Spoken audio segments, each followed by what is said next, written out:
बने के बहीरो तो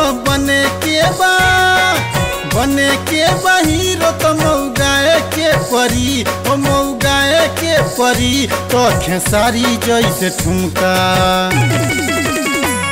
खेसारी जैसे ठुमका लगावे के परी हो खेसारी जैसे ठुमका लगावे के परी हो खेसारी जैसे ठुमका बने के बहीरो तो मौगाए के परी हो मौगाए के परी तो खेसारी जैसे ठुमका लगावे के परी हो खेसारी जैसे ठुमका लगावे के परी हो खेसारी जैसे ठुमका।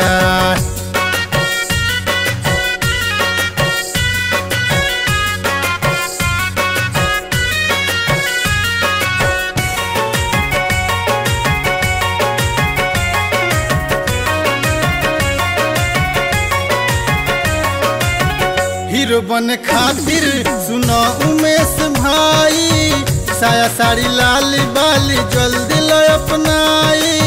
ए मुकेश जी अरे रहुआ कहानी सवाल बनी हीरो बन खातिर सुनो उमेश भाई साया साड़ी लाल बाली जल्दी लो अपनाई। बन के तमौगा बन के हो बन के तमौगा देखावे के परी हो देखावे के परी तो खेसारी जैसे ठुमका लगावे के परी हो खेसारी जैसे ठुमका लगावे के परी हो खेसारी जैसे ठुमका।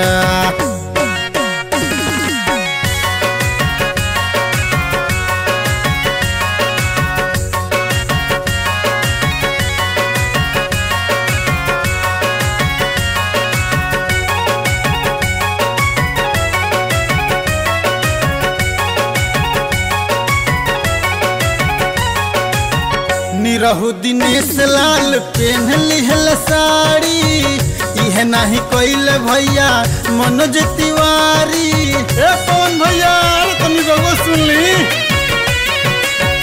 निरहु दिनेश लाल पेन लिहल साड़ी इहे नाही कोइल भैया मनोज तिवारी। मुकेश झाके बतिया मुकेश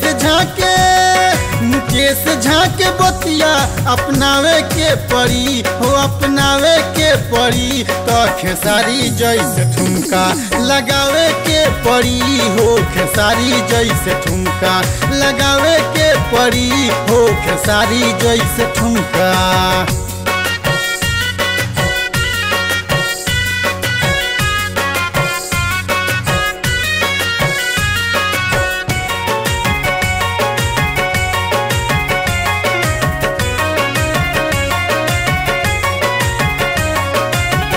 गावे लगतिया सुनो नईम सागर फिल्मी दुनिया में हो गईले पागल। ए भैया तुम सुन लो गावे ले गीतिया सुनो नईम सागर फिल्मी दुनिया में हो गईले पागल। दामोदर जी से म्यूजिक